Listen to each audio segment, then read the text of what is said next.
जल्दी उठे, हमें आयशा के घर सारे कॉस्मेटिक्स लेकर जाने हैं। हम अमीर होने वाले हैं अम्मी। माशाल्लाह माशाल्लाह। हाय, कल तक मैं हुरिया के बारे में कितना बुरा भला कहती रही, लेकिन रात गई बात गई। चलो बिस्मा, तुम्हारी बस आ गई है, जल्दी करो। अच्छा ठीक है अम्मी। बेटी स्कूल में किसी को तंग मत करना। नहीं करती दादी चलो जान। जल्दी करो, बस चली जाएगी। जाओ जाओ।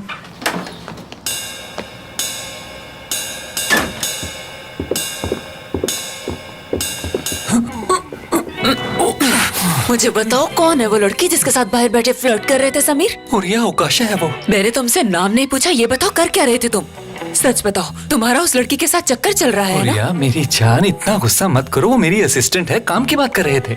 हम इसी तरह बात करते हैं एक दूसरे से। झूठ मत बोलो। अगर मैंने दोबारा तुम्हें उस लड़की के साथ हंस हंस के बातें करते देखा ना, तो मुझसे बुरा कोई नहीं होगा। इन्हीं हील से तुम्हारा सर फाड़ दूंगी और तुम्हें किसी लायक नहीं छोड़ूंगी। समीर सुन लो। हुरिया किस तरह की बातें कर रही हो? तुमसे प्यार करता हूँ, तुम्हें देखे बगैर तो मेरी सुबह भी नहीं होती। पर लगता है तुम्हें मुझ पर यकीन ही नहीं है। ठीक है, कोई बात। मासूमियत तो देखो। अगर मैंने तुम्हें किसी लड़की के साथ देख लिया और तुम्हारा स्कैंडल बन गया, तो मैं तुम्हारी हेडलाइन खुद बनाऊंगी। समीर, मैगजीन में तुम्हारी एक बार तस्वीर छप चुकी है, लेकिन दोबारा ऐसा ना हो। हुरिया ऐसी तो कोई बात नहीं, बस मैगजीन वालों ने वैसे ही मेरी तस्वीर लगा दी थी। मेरी नजरें हमेशा तुम पर है समीर, इनसे बच नहीं सकोगे।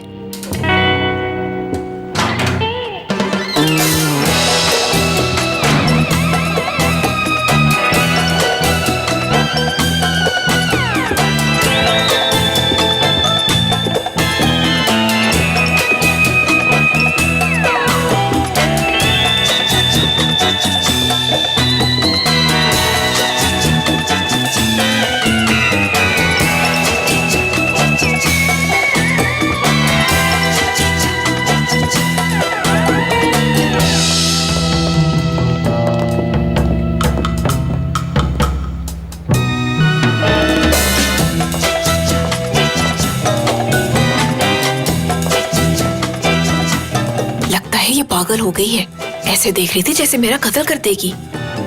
उफ, भला मैं इसके शौहर को इससे क्यों दूर करूंगी? मुझे कोई भी नया पंगा नहीं करना, खास तौर पर उससे जो आयशा की जेठानी है।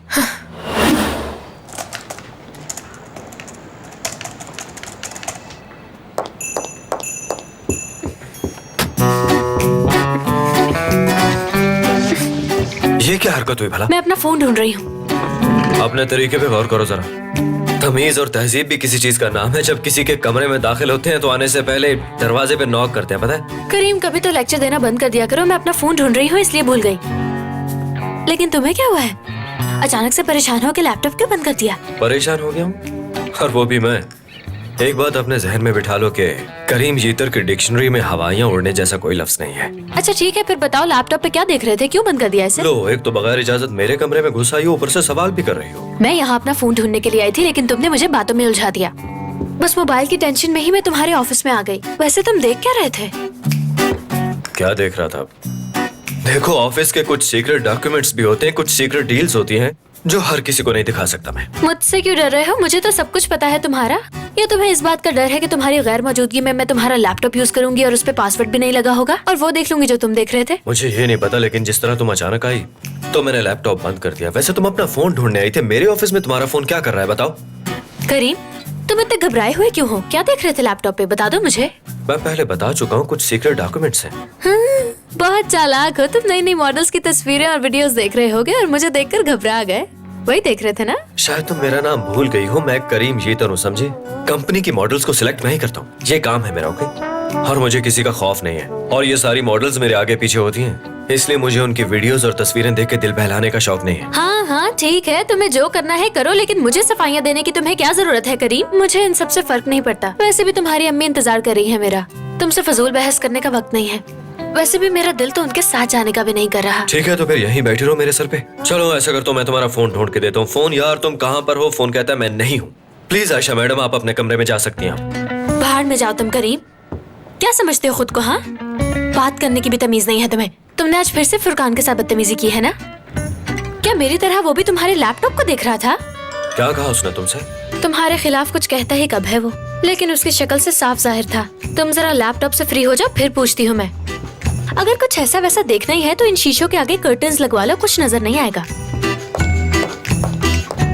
कमाल है यार, मेरे ही ऑफिस में मेरे लिए प्राइवेसी नहीं है।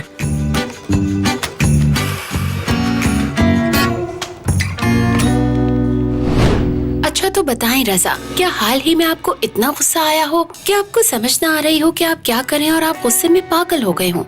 बिल्कुल ऐसा ही हुआ, साबरी की वजह से, नजमा की वजह से और मेरी अम्मी की वजह से।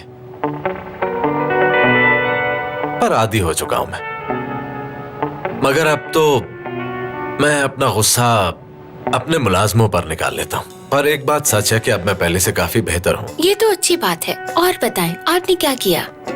मैं अपने कैफे पर हूं और इतने में मुझे एक फोन आता है और उस फोन पर नाजिम भाई मुझे 4 चाय का ऑर्डर देते हैं। नाजिम भाई दर्जी हैं, मेरे कैफे के पीछे ही उनकी दुकान है। जब भी उनके पास कोई मेहमान आता है तो चाय हम ही भेजते हैं। ठीक है, आगे बताएं क्या हुआ? होना क्या था, मैंने चाय बनाई और लड़के से कहा कि उन्हें जाकर दे आओ, और ये भी कहा कि जल्दी जाना, चाय ठंडी ना हो जाए। एक बात तो मैं फख्र से कह सकता हूँ कि हमारी चाय पूरी मार्केट में मशहूर है, क्योंकि मेरे बाबा मुझे रेसिपी दे गए थे। आगे बताएं। उस वेटर ने मेरी बात सुनी, वो चाय उठाई और देने चला गया। वहाँ करीब ही कुछ लड़के खेल रहे थे। उसने उनसे कहा कि भाई जरा ध्यान से। इस बात पर वो लड़के औकात से बाहर हो गए और मेरे वेटर को धक्का दिया। अच्छा फिर? वो धक्का लगने से जमीन पर गिरा और उसके साथ साथ वो चाय भी। और मैं सब कुछ ऐसे देख रहा था जैसे स्लो मोशन में कोई वीडियो देख रहा हूँ। अचानक सब कुछ रुक गया। मेरे हाथ में एक ग्लास था जो मैंने तोड़ दिया, और जब मैं जोर से चिल्लाया तो वो वहीं पर ही रुक गए और पूरे कैफे पर सख्ता तारी हो गया। हर कोई बिल्कुल चुप हो गया और मुझे देखने लगा। मैंने सोचा कुछ मारूं उसे, पर खुद को रोक लिया मैंने। मैं इस मामले में आपसे बिल्कुल सच कह रहा हूं। बिल्कुल ऐसा ही किया मैंने। ना तो किसी पर हाथ उठाया और ना ही गाली दी किसी को, और तो और किसी को बुरा भला भी नहीं कहा। पर उसी लम्हे मुझे लगा कि जैसे मेरे अंदर कोई लावा फट रहा है। ठीक है रजा साहब, अगर मैं आपसे ये पूछूं कि जिस वजह से आपको सबसे ज्यादा गुस्सा आया, आप मुझे उस चीज के बारे में एक लफ्ज में बताइए। बदतमीजी पे? और किस पे गुस्सा आना था? देखिए, मैं ये सब बिल्कुल बर्दाश्त नहीं कर सकता। ये बातें मुझे मजबूर करती हैं कि मैं सामने वाले के सर में हथौड़ा मारकर उसे जमीन पर गिरा दूं। मैं समझ गई। क्या ये सब होने के बाद आपने उस शख्स से बात करने की कोशिश की? गुस्से से नहीं, तहम्मुल से। नहीं तो मुझे तो बस इतना याद है कि मैं गुस्से में पागल हो गया था। अब बताइए कि उस हालत में मैं कैसे बात करता? बात करनी चाहिए थी आपको। आपको सामने वाले से अपने जज्बात का इजहार करना चाहिए, और वो भी नर्म लहजे में। तो मैं जज्बात का इजहार करूं उस आदमी से? जी बिल्कुल। अगर आप अपने जज्बात को दिल में दबा के रखेंगे तो यह आपके लिए ठीक नहीं है। इसलिए आप जो भी महसूस करें कह दिया करें। अभी ज्यादा देर नहीं हुई, हालात काबू में हैं।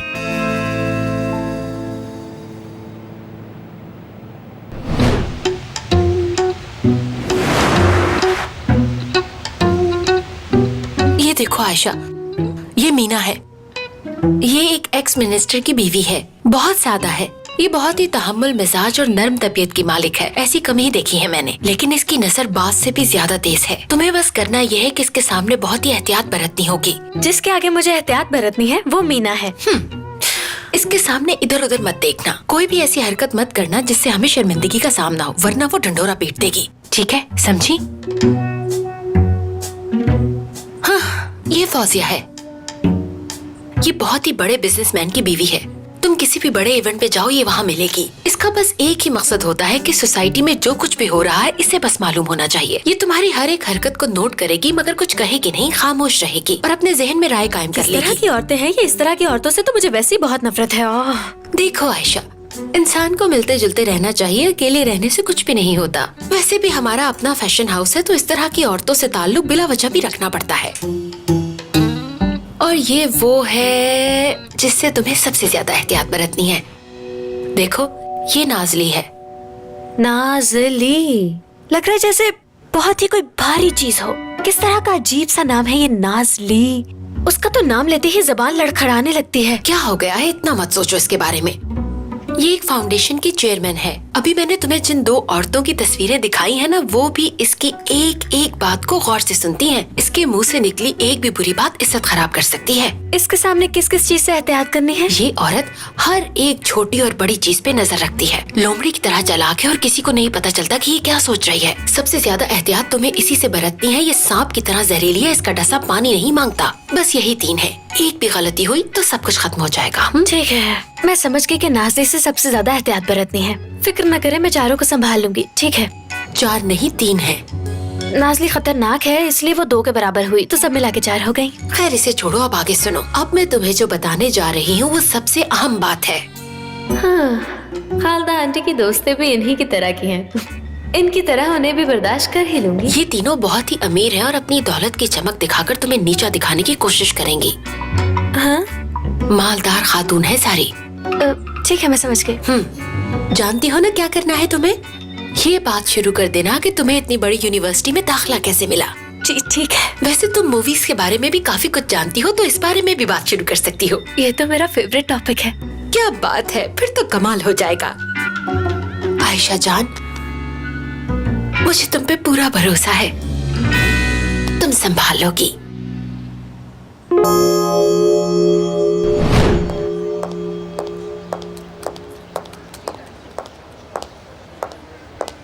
क्या मैं बैठ जाऊं? हाँ हाँ। आज मैंने 2 बेस्ट फ्रेंड्स को पहली बार लड़ते देखा। बहुत हैरानी हुई मुझे। हमारे ऑफिस में कोई खबर निकले और जंगल की आग की तरह ना फैले हो ही नहीं सकता। खबर कैसे ना फैलती? तुम इतनी जोर जोर से चिल्ला रहे थे उस पे कि कोई बहरा भी सुन लेता। और फिर जब फुरकान तुम्हारे ऑफिस से निकला तो बेचारा बहुत परेशान था। इंसान को कभी कभार गुस्सा आ जाता है। ठीक कहा। जो एक दूसरे के बगैर खाना नहीं खाते थे वो आज लड़ पड़े, ये नॉर्मल है ना? वैसे तुम्हें इस मसले में इतनी दिलचस्पी क्यों हो रही है? दिलचस्पी क्यों ना हो मुझे? देखो, तुम्हारे और फुरकान के झगड़े की वजह से मैं भी बहुत परेशान हूँ। हम तीनों दोस्त हैं। और हाँ, आज एक सच बताती हूँ, तुम्हारी और फुरकान की दोस्ती से मुझे हमेशा जलन होती थी।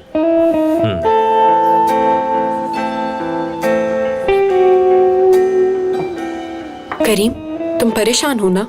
तुम चाहो तो मुझसे बात कर सकते हो। नहीं, ऐसी कोई बात नहीं है निदा। बल्कि मुझे तो लगता है कि मुझे कुछ दिन किसी से कोई भी बात नहीं करनी चाहिए। और अगर कोई मुझे अपनी बात बताए, यानी मुझे अपनी कोई परेशानी या अपने दिल का कोई हाल वगैरह बताए, तो आगे से टेलीफोन रखते हुए मैं उससे कहूँ कि अपनी बक बंद कर दो। अजीब सोच है तुम्हारी। वैसे मुझे तो लगा कि अब तुम थोड़े रिलैक्स हो गए क्योंकि मैं तुम्हारी जिंदगी से दूर हो रही हूँ। ऐसी बात तो नहीं, खुदा ना करे कि तुम मेरी जिंदगी से दूर हो जाओ। मेरा वो मतलब नहीं था। मतलब कि अब तुम्हारी जिंदगी में कोई ऐसी लड़की नहीं है जो मेरी तरह तुम्हें हर वक्त तंग कर सके।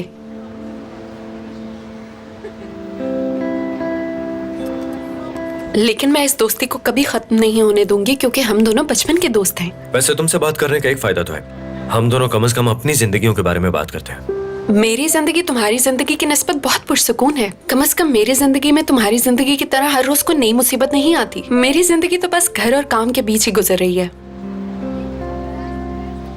अगर अपनी जिंदगी को मैं एक लफ्ज में कहूँ तो नाइस। हाँ ठीक है, बस कर दो, ज्यादा बनो मत। तुम मेरी जिंदगी के बारे में वो कुछ भी बता देती हो जो कि मैं खुद नहीं जानता होता, मगर मैं तुम्हारे बारे में कुछ नहीं जानता। मुझे तुम्हें कुछ बताना है। मुझे कोई पसंद है और शायद वो भी मुझे पसंद करता है। क्या मैं जानता हूँ उसे? बिल्कुल भी नहीं। कभी कभी तो ऐसा लगता है कि मैं भी उसे नहीं जानती अभी। अब देखो ना करीम, लगता है जैसे अब मैं फ्लर्ट करना ही भूल गई हूँ। हालात नॉर्मल हो जाए तो उसे जरूर मिलवाऊंगी।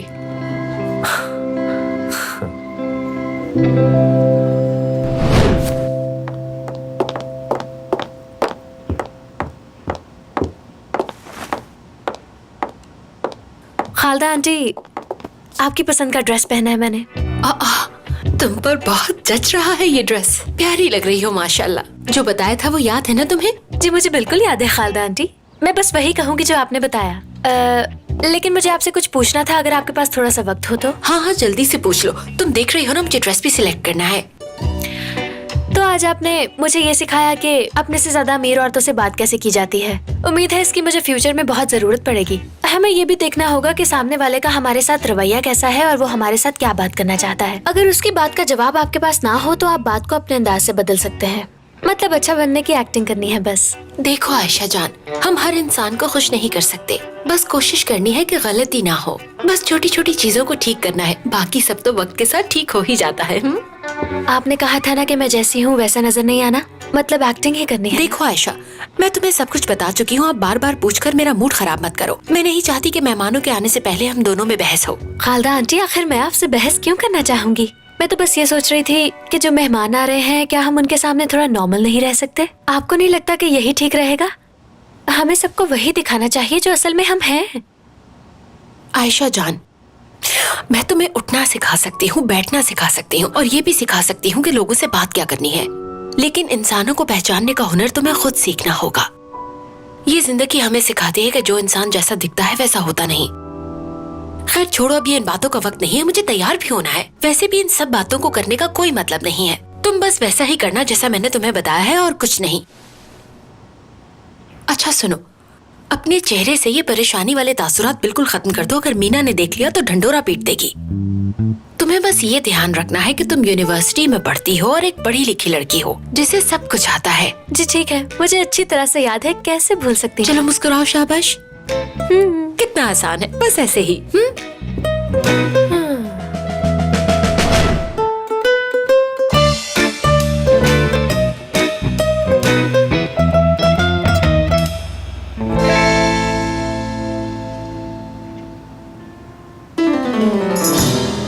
सुनो हनी, क्या तुम्हें नहीं लगता कि तुम्हें अपनी सास की तरह पार्टीज में शिरकत करने की बजाय अपने करियर पर फोकस करना चाहिए? एक बार करियर बन जाए, पार्टीज तो बाद में होती ही रहती हैं। मेरे मुंह की बात छीन ली। मैं भी यही कहने वाली थी कि करियर आजकल बहुत ही जरूरी है। मैं स्टडी के साथ जॉब भी करती हूँ। आप मोअज़्ज़ज़ मेहमानों ने घर आना था इसलिए मैंने छुट्टी कर ली, और कोई बात नहीं। किस पोजीशन पर काम कर रही हो? आयशा बहुत ही समझदार और ज़हीन लड़की है। ये कोई भी काम आराम से कर लेती है और एक वक्त में मुख्तलिफ तरह के काम कर सकती है। क्या तुमने देखा कि इसने मेरे सवाल का जवाब नहीं दिया? मैंने पूछा था कि किस पोजीशन पर काम कर रही हो। मैं हर तरह का काम कर सकती हूँ, और ऑफिस मैंने इसलिए ज्वाइन किया क्योंकि वहाँ का माहौल बिल्कुल मेरे मुताबिक है। तो अब बात आती है कि मैं किस पोजीशन पे काम कर रही हूँ, तो ये ज्यादा अहम नहीं है। अहम ये है कि मैं किस कंपनी में काम कर रही हूँ। इस शहर के एक जाने माने बिजनेसमैन की बहू हूँ मैं। मेरे लिए यही पोजीशन काफी है। लगता है हमारी कंपनी से तुम बोर हो गई हो। नहीं, बोर नहीं हुई, असल में मैं बहुत थक गई हूँ। अंदाजा हो गया था। तुम बात करते हुए इतने लंबे लंबे सांस ले रही हो, मुझे काफी थकी हुई लग रही हो। देखो हनी, बुरा मत मानना, मैं तो बस वही कह रही हूँ जो तुम्हारे लिए बेहतर है। अगर तुम अपना करियर स्ट्रॉन्ग कर लोगी तो शादीशुदा जिंदगी में कितने भी खतरे आए, तुम्हें कभी परेशानी नहीं होगी। तुम सब संभाल लोगी। बिल्कुल ठीक कहा। देखो आयशा, समझ नहीं आ रही कि किस तरह कहूँ। तुम एक अलग कल्चर से आई हो, लेकिन फिक्र करने की कोई जरूरत नहीं है। हम तुम्हारी पूरी मदद करेंगे जब तक तुम हमारे रंग में न रंग जाओ। बहुत शुक्रिया, लेकिन मैं अपनी जिंदगी के फैसले कर चुकी हूँ। और हाँ, वैसे भी मेरे हर फैसले में करीम मुझे सपोर्ट करते हैं। वैसे लगता है खालदा को अपने बेटे की शादी की बहुत ही जल्दी थी कि बिना सोचे समझे ही कर दी। स्टेटस तक नहीं देखा। कैसी बातें कर रही हो नाजली। अगर सच पूछो तो ये स्टेटस वाली बात मेरे जहन में दूर दूर तक नहीं आई। वैसे भी आयशा और मेरी बहुत अच्छी दोस्ती है। अपना वक्त तो तुम्हें याद ही होगा, जब हमारी शादियाँ हुई थी तो हमारी सासें कितनी जालिम थी। याद है या भूल गई? अच्छा अब छोड़ो इन बातों को, मुझे तुमसे और भी बहुत सी बातें करनी है। उस दिन एग्जीबिशन से तुमने जो पेंटिंग खरीदी थी वो मैं खरीदना चाहती थी। तुमने जरूर मुझसे ज्यादा कीमत लगाई होगी। कहाँ है वो पेंटिंग? ये देखो, ये है वो। ये पेंटिंग एक मास्टरपीस है। ये पेंटिंग हमने खरीदी नहीं बल्कि तोहफे में मिली है। वो आर्टिस्ट आयशा की बचपन की दोस्त है। आयशा ने तो ये बात बताई ही नहीं। क्या बात है। चलो शुक्र है तुम्हारी बहू में कोई तो खास बात है। बहुत शुक्रिया आपका। दरअसल वो मेरी बचपन की दोस्त है। जब मैं और खालदा आंटी एग्जीबिशन पे गए तो हमें ये पेंटिंग बहुत पसंद आई और हम इसे खरीदना चाहते थे, लेकिन उसने हमें गिफ्ट कर दी।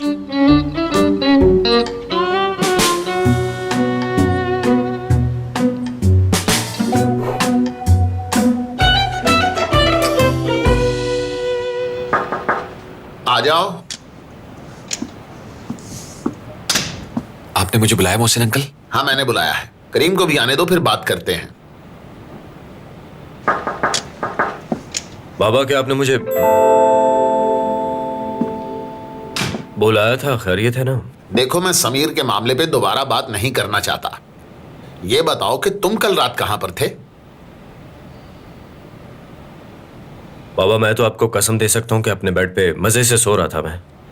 हाँ, पर अपने दोस्त का कुछ नहीं पता। अब ये क्या बात हुई भला? तुम दोनों ने मिलकर नहीं ढूंढा था उसे? मैंने तो खुद ढूंढा बगैर किसी मदद के। जो मालूमात मुझे अपने जराए से मिली उन्हीं की बिना पर ढूंढ लिया मैंने।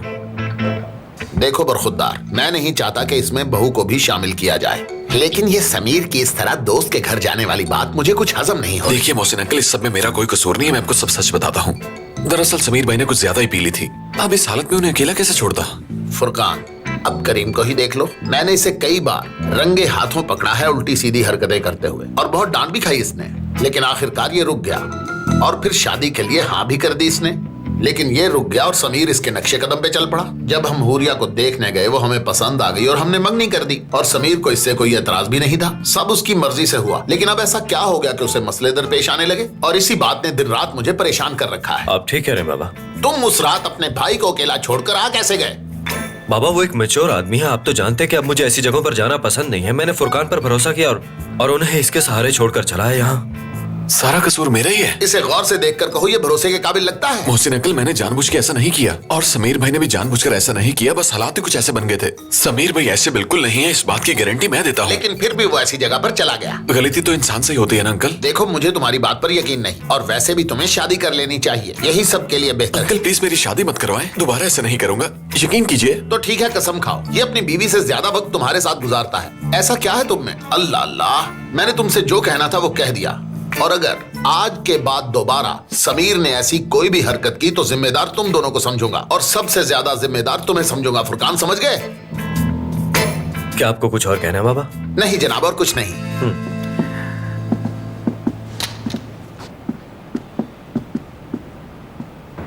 तुम्हारी वजह से मुझे इतनी डांट पड़ी। मेरी वजह से कैसे?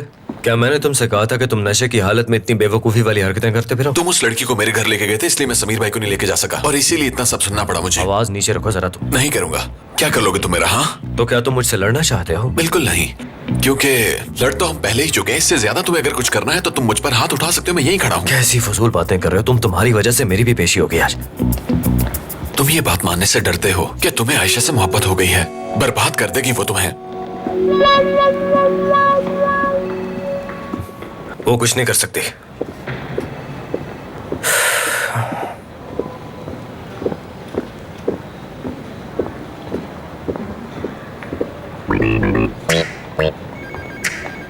अरे, इसकी नजर क्यों नहीं पड़ी मुझ पे?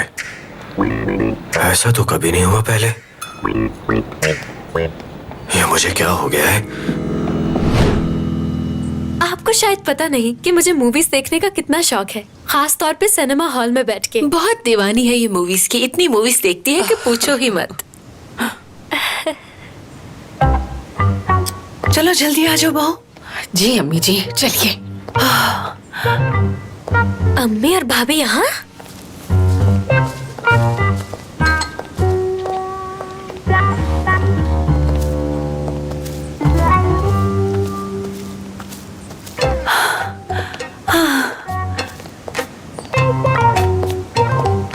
तुम्हारे घर में तो बहुत सारी सीढ़ियां हैं। मैं तो थक गई हूँ। ऊपर से बस में भी बहुत रश था। मेरा तो दम घुट रहा था वहाँ पे। थोड़ी देर सांस लेने तो फिर बात करती हूँ।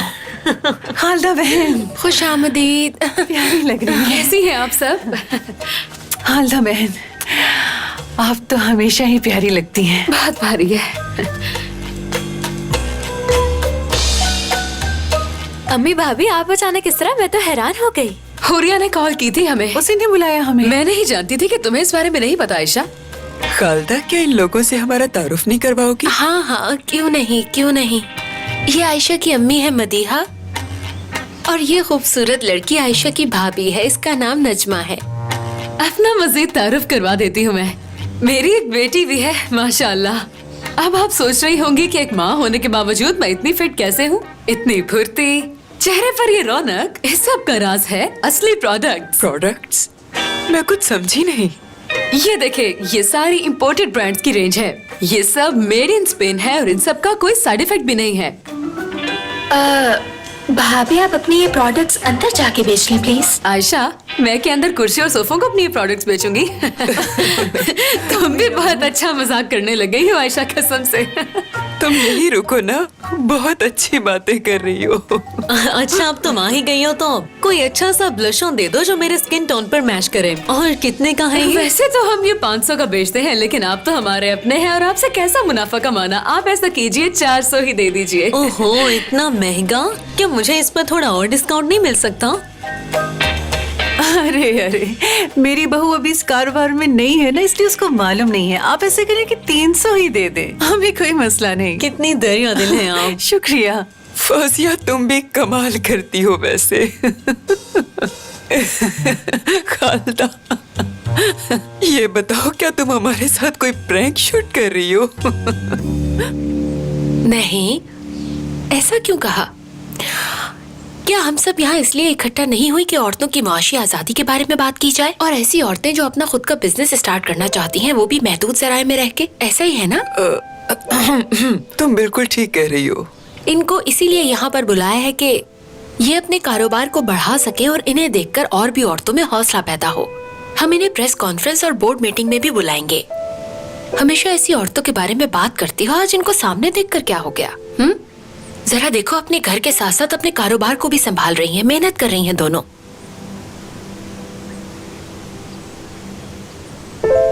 सुनो नजमा जी, तुम 3 गिफ्ट पैक बनाओगी जिसमें तुम्हारी सारी बेहतरीन प्रोडक्ट्स होंगी और इन्हें तोहफे में दे दोगी। जी ठीक है।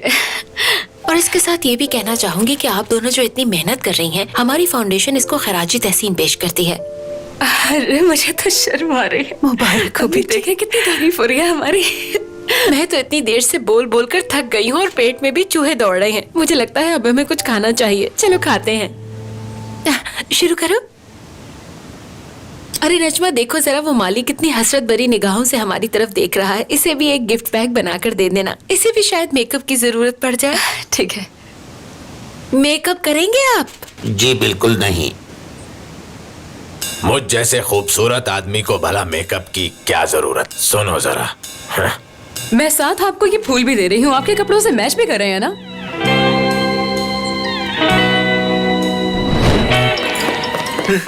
रजा भाई, रजा भाई, आपने इतने दिनों तक मुझे अपना बेटा बना के रखा। मेरे बाप ने मुझे घर से निकाला, मेरी खबर तक न ली, पर आपने मुझे संभाला। ठीक है, बात को बढ़ाओ मत। बात तो बढ़ेगी भाई, बल्कि मैं बात का बतंगड़ बनाऊंगा, क्योंकि उसकी जरूरत है यहाँ पे, क्योंकि आप तारीफ के काबिल है भाई। इसलिए ये कागज लाया हूँ आज मैं यहाँ। पर ये कागज यहाँ लाने की क्या जरूरत थी? तुम्हारे बाप का कर्ज दे दूंगा मैं। वो बात नहीं है भाई, मैं कुछ लेने नहीं बल्कि देने आया हूँ। आज से हमारा हिसाब किताब खत्म, कुछ नहीं बचा भाई। ये तुम क्या बातें कर रहे हो साबरी? आपने जितना बड़ा एहसान मुझ पे किया है, वो मैं अपनी जान दे के भी नहीं चुका सकता। पैसा तो कोई चीज ही नहीं। अरे वाह बेटा, तुमने तो कमाल कर दिया। मैंने तो पहले ही कहा था ये लड़का कमाल का है। शाबाश साबरी।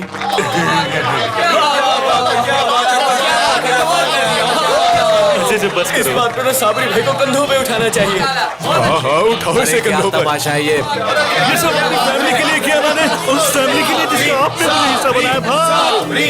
साबरी, साबरी, साबरी, साबरी, साबरी, साबरी। ओह मेरे खुदाया, सबके सब नमूने हैं। देखो क्या हाल कर दिया।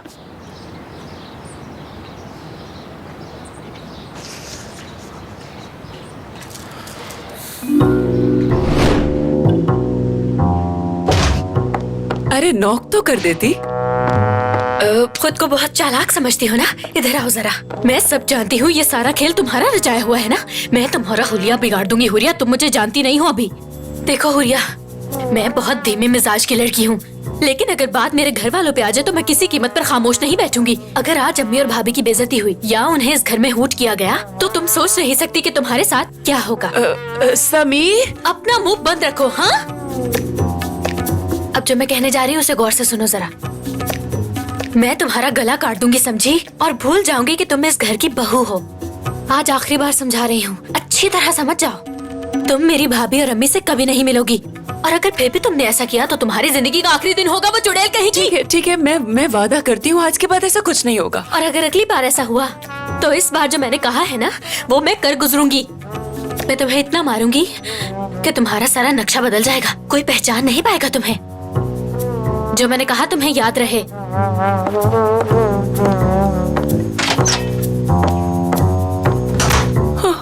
हाय अल्लाह, इतनी बेइज्जती कर गई ये मेरी। ओह।